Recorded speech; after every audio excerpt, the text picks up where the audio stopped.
So if everyone is walking around eggshells or feels they have to walk around eggshells in front of you, it's you, not them.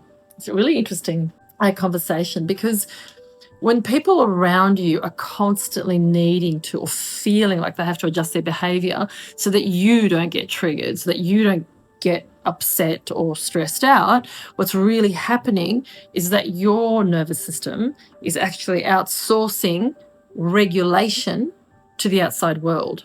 So your self-regulation becomes a they regulation. And that's what keeps you stuck. That's what keeps you constantly looping in that response. So a lot of my clients, a lot of people believe, and I certainly used to believe this, that if only my environment was calmer, I'd be calmer. If only my kids were not quite as noisy or not quite as loud or crazy, I'd be calmer. If only my partner changed, life would be better.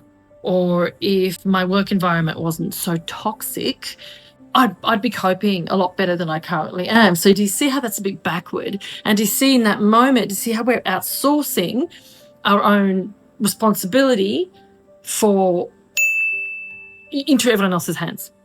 So if your internal system is dysregulated, even small things become huge. And unfortunately, over time, they get bigger and bigger and bigger and bigger.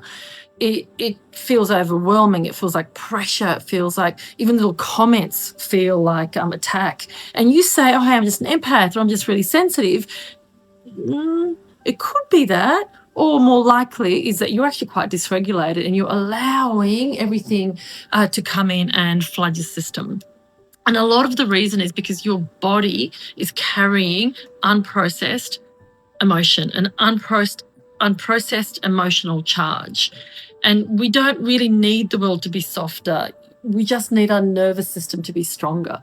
So remember, the analogy I love to use is, it's up to us to be the mountain. So we are the mountain, the pillar of strength. And if you believe that a mountain is made up of thousands of little pebbles, by giving our power away, we're giving that power to the pebbles.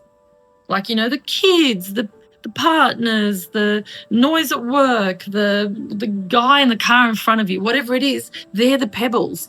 And for us to react into that and respond into that, we're not being the mountain. We're becoming the pebble. We're meeting the pebbles in the where the other pebbles hang out, if that makes sense. All right. So I also want to share a little story about a client that I had. And she told me that essentially it's up to her kids to be calm around her because she's so dysregulated. And they need to be more careful with her feelings. But what we actually uncovered was that it was her dad that initially gave her that blueprint. So she kept on learning as a young child. When he was fully dysregulated, he trained the whole family to walk on eggshells around him, to be really careful. And she unconsciously recreated that same pattern, expecting her kids to manage her emotional state. Is that fair? That's also not empowerment. That's an inherited nervous system conditioning. So once she learned how to regulate herself, instead of controlling, there's that word control, instead of controlling her environment, everything changed. She realized that she was the mountain. It was her internal system that wasn't in that storm, wasn't in that chaos. Her reactions softened, her relationships improved.